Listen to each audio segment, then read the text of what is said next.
cassette review. Tape cassette player review. Tape cassette player review. Hey, what's up everybody? It's Tom Hancock back here. We are gonna review some of the most not niche topics. No. These are some of the most on-point topics of 2018. Yes, that's right. Tape players. So, I talked about this player right here. I didn't specifically go into details because I said in my next video I'm definitely going to review this. Now I was going to put that on point for something else, like my Victor Stereo or something like that, because that stuff's Japanese, and you don't really see that without like a subtitle going something like that. I can't actually speak Japanese, but it goes along something like that, and you have to read a stupid subtitle. So instead, I was going to go into this and in depth look inside of it and show you the parts that are actually moving inside. Because on my last trip, I accidentally got some soap in between the cracks right here. And I thought it would be a good opportunity to actually clean it up and see what's inside it. But anyways, let's get into original content. So upon opening this player right here, you're only going to really need three things. Well, two of the things you're not really going to need, you're just going to need them to clean up if you actually want to. First off, cotton swabs. I recommend don't get the ones with the one stick. I made this mistake, and I accidentally ruined an aux cord when I was trying to clean it out. A female aux cord, not a male aux cord. We have a screwdriver. You can usually get small ones like this at the dollar store. They're actually quite cheap. But I also don't recommend you buy isopropyl rubbing alcohol at those places because it's basically water. It's not even like anything usable for cleaning. But I actually got this at the local, I think, it's like a CVS, but it's like a local brand CVS. This is Best Choice 70% rubbing alcohol. People recommend 90% to 100%, but 70% seems to work for me, so, I mean, that's fine by me. So anyway, opening it up is actually quite simple. It's kind of a tedious process to put it back together, but first off, you're going to want to take this and turn this around a couple times in the middle.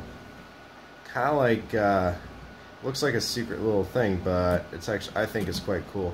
There's usually a plastic piece, but I accidentally lost this while repairing it last time. The original player actually, if I do want to say this, these screws right here and all these, I bought them actually from a set, from a Chinese set of screwdrivers. I mean, not screwdrivers, but screws. And they turned out to work okay. But that's why you see the ones right here aren't as big as the studs right here. And they're actually supposed to hold it up like this if I want to. But as you can see, it's slanted and there's really nothing I can do. But anyway, you can really just start unscrewing everything that you see, and it basically just all pops out, and I'll show you in a sec. Hold on.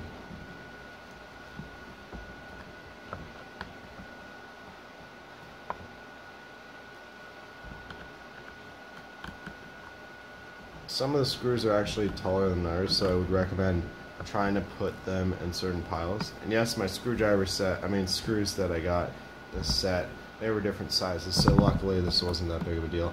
There's also going to be, right around this hole right here, there's going to be a sticker covering it. I still need to find a replacement sticker, but as of now, it's basically just uncovered, which is somewhat unsafe, especially if you don't want dust to get into that sort of part, and that's like the one part you don't want to get dust in. There's many other parts, of course, too, but that's one of the main ones.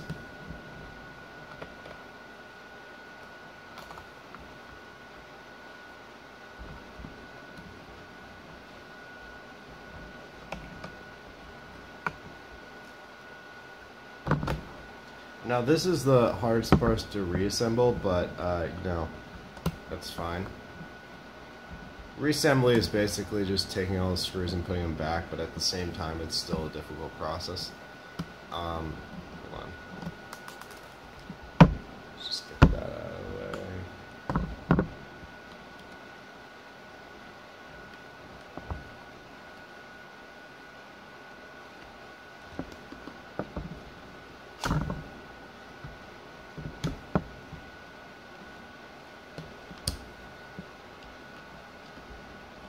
most of these also don't have as much dents as this one did. Mine actually came with a lot of screws not there, so it was very like not held together correctly. Which is obvious. You know that there's going to be some models that are just broken, and they're obviously not going to have screws because someone wanted to replace them. The last person who had this didn't really know how to replace a belt, but I could see that they wanted to get inside and figure out why this thing was not working. But luckily, after repairing it, it wasn't that big of a deal. Now, in here, this is the battery cover. What I would do, most of the time, these are the parts that usually get broken the easiest. And so what I did was I took sandpaper and I rubbed it along here, and I also used a file to I wouldn't say rejuvenate, but make the contact better. I was going to put some metal and some solder on there, but it was kind of hard to get the solder to stick to here so it would stay. But you know what, it worked out in the end, so I really don't honestly mind that much. Now, opening it up is actually a quite simple process. You simply just pull back this part, and you're left with two parts of assembly. You're left with this piece right here, which, by the way, has these two keys right here, so you're going to want to not lose these. These are pretty hard to find if you want replacements. Actually, all the parts are hard to find because, in general, these are very expensive models. And more for collector's reasons, not really because of quality. But actually, these are good quality, contradictory to what I just said. Now, starting off, as you can see right here, there's a lot of buildup along these screws. Well, not a lot, but there's enough that it's kind of, you know, upsetting. Like, if you look right here, if I can get this in focus, you can see that there's a lot of soap just stuck through there. Now, my belt was actually the problem when I originally got this, but right now it works. If you are going to actually replace the belt, there is a lot of residue that can get stuck on this part right here, so what I would recommend doing is taking off these 4 screws right here, removing that, removing the plate, magnetic plate under it, and just cleaning it as much as possible with isopropyl until there's no black stuff left, because this is such a miniaturized unit that if anything goes wrong, like if any part is too small, it's literally just going to make the player halt way too much, and you're not going to want that. Now, I did mess around with the solder because I just started getting used to soldering, so you can see that there's a bad one I did right there and a bad one I did right there, but you know, the unit still works, and that's honestly what that's all that matters to me. Now, around this, what I did is this thing kind of came loose, the wire that goes to this, and I was going to completely replace it, but you have to actually get under this, and my expertise in soldering and all that is not that complex, so I was not able to get under here to modify this cable to give it maybe a stronger connection or whatever. But you know, it works. That's all that matters to me, just as long as it doesn't break. And I did put some tape around there so it would make it harder for the cable to snap or, you know, create a lot of damage. Which, yeah, I know you're expecting this. That's a lot of damage. That's not true. Anyway, let's get into cleaning this. I might clean this part too right here, which I'm feeling a little bit risky about because, well, these are wooden right here, like around there, these cotton swabs, so I'm a little bit worried I might get a little bit stuck in there or there. But anyway, let's get into cleaning this. So, to do this, what I traditionally do is I take a couple cotton swabs, probably like 3 or 4, and take my bottle of isopropyl, and I basically just take the thing and I drop it in until it's a little bit wet. You don't want it too wet because that might get into the components and you don't want that. So I'm initially just gonna go around here, clean up some of the stuff, you know, maybe like residue or whatever. Let me just go around. I was a little bit worried about this connection when I initially got into here because I felt like, you know, this might make it so the contact won't work, but it seemed to work properly, and that's honestly all that matters, really. Now for this is honestly probably the easiest part, but at the same time it's a little bit annoying.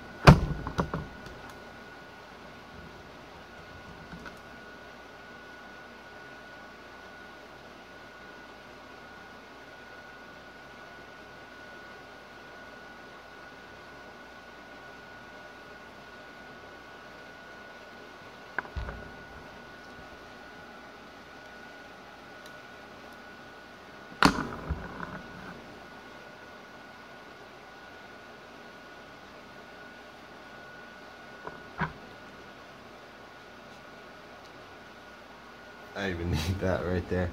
Just need to scrape it off. Hopefully none of the soap actually got into the internals, because I don't want to get into this, because this is a pretty darn small unit. But hopefully one day some YouTuber is going to do a complete teardown and make this a lot easier for people like me. Because what's honestly upsetting is that even though this unit is kind of easy to open, because of its small size factor, I can't fully get into it, and there's not really any manuals on this unit, so most of, like, if it's really broken, there's kind of no hope for you, unless someone finally opens a video or you're a complete geek and you know how to do everything about this, which I admire you if you are.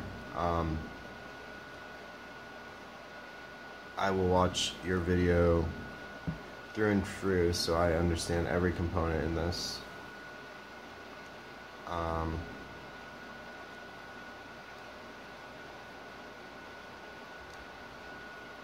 So now when it comes to this part, this is where it gets a little bit complex, and this is where you might have to add an extra component.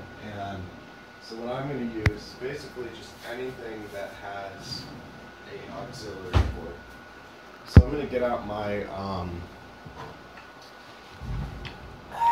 MOS auxiliary cables. These are the ones I usually use for my connections to my MP3 player or to my headphones or whatever.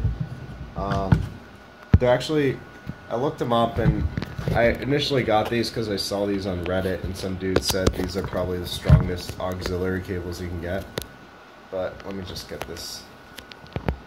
As you probably don't know, I'm kind of cheap and I don't have a tripod to hold this up, so I'm using a water bottle. This is the auxiliary cable, so what I'm going to do is first going to try to mount this so it's a little bit stronger. So get this.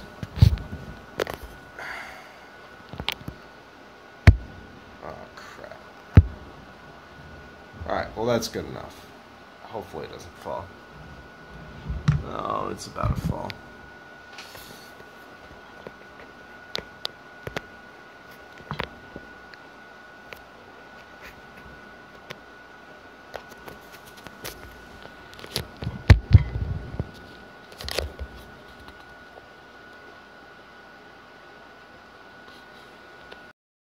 That my tripod or makeshift tripod wasn't working properly.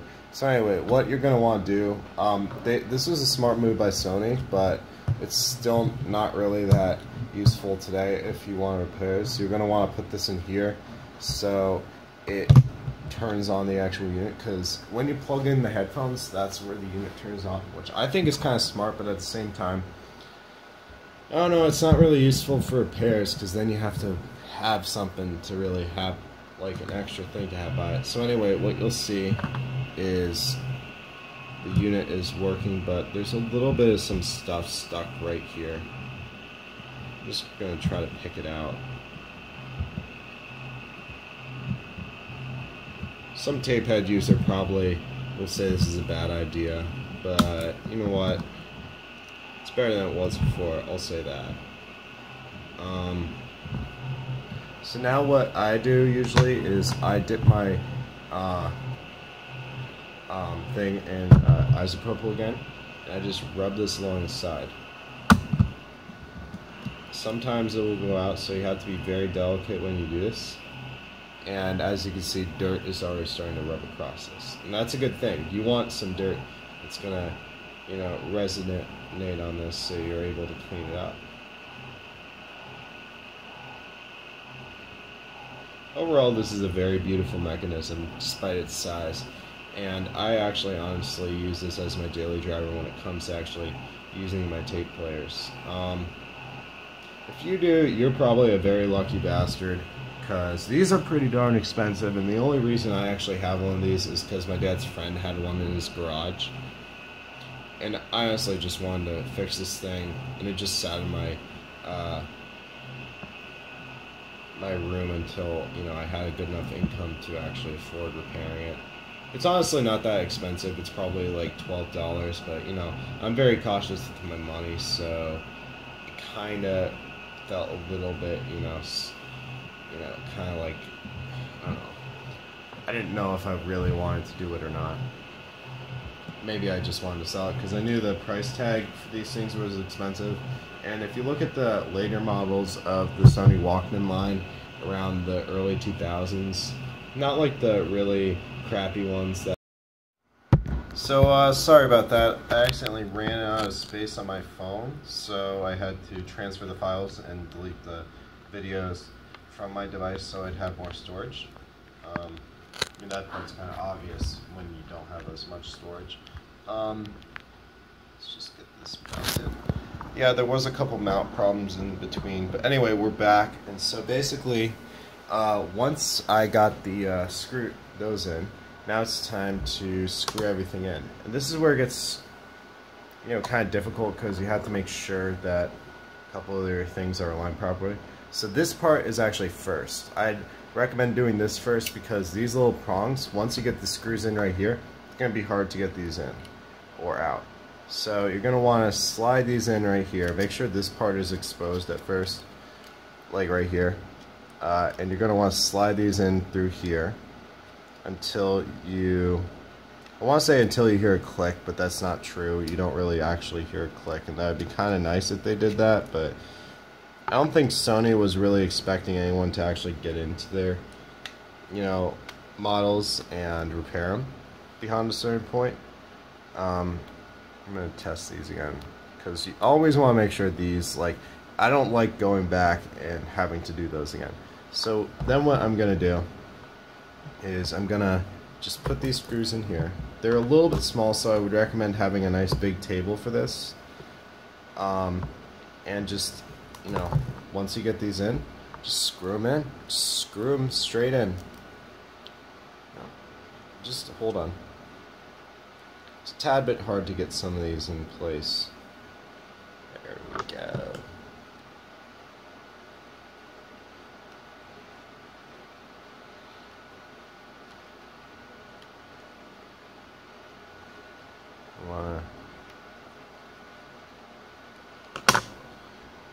And then just do that with every other one right here.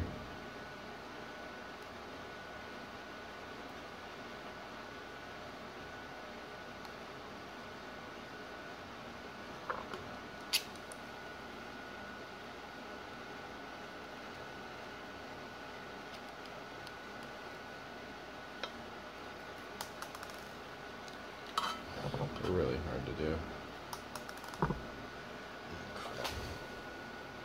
You don't want to drop these because these are very delicate.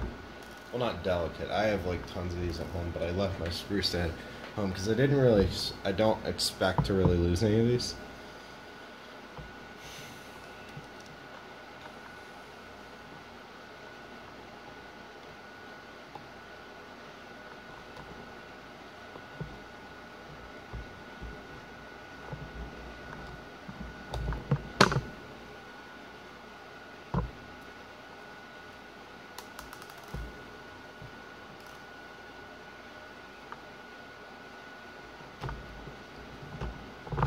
Now, in order to get the next part, what I usually do is I just open this up around here. Oh, crap. I just make sure this is aligned right here. This is somewhat hard because these screws are kind of, you know, kind of unaligned. So what I do is I lift it up for a second. Like, not halfway, but some of the way, so you're able to put these into the holes.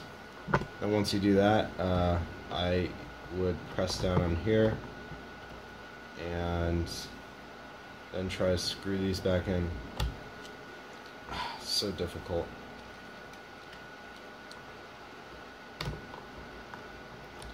There we go. Isn't it great when you succeed at something so minor? Anyway, let's get the second one in. I would recommend, if you don't want to look through this, just don't watch this. It's a very long video, and I can see how you might not want to, you know, go through an entire lengthy process of how to open a tape player.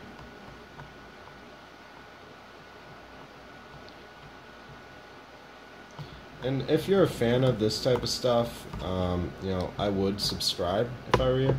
I know you hear that from basically every other YouTuber, just like, subscribe, man, subscribe, but you know what? I don't get any money from this. I just enjoy, you know, showing people cool stuff, cool music and all that. And I just like, you know, the more people that see this stuff, the more people are reached and brought to knowledge of cool stuff like this. Granted, there are a lot of videos of this unit. There's not a lot that go inside the actual unit. Now, the Retro Future did one of these with the F10, and I would recommend checking that out if you have time. It goes in depth, and it's somewhat like this, but, you know, it's not an actual WM-10, so of course it's not going to be exactly the same. So, yeah, I don't know.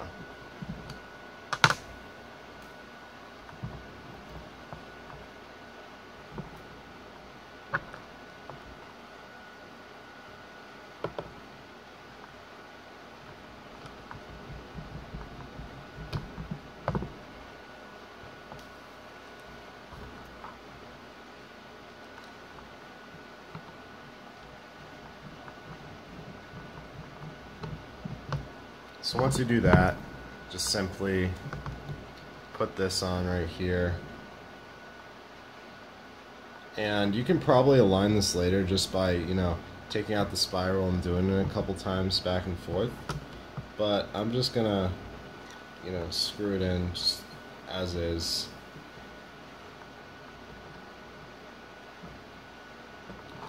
And there we go. Actually, ironically aligned it correctly.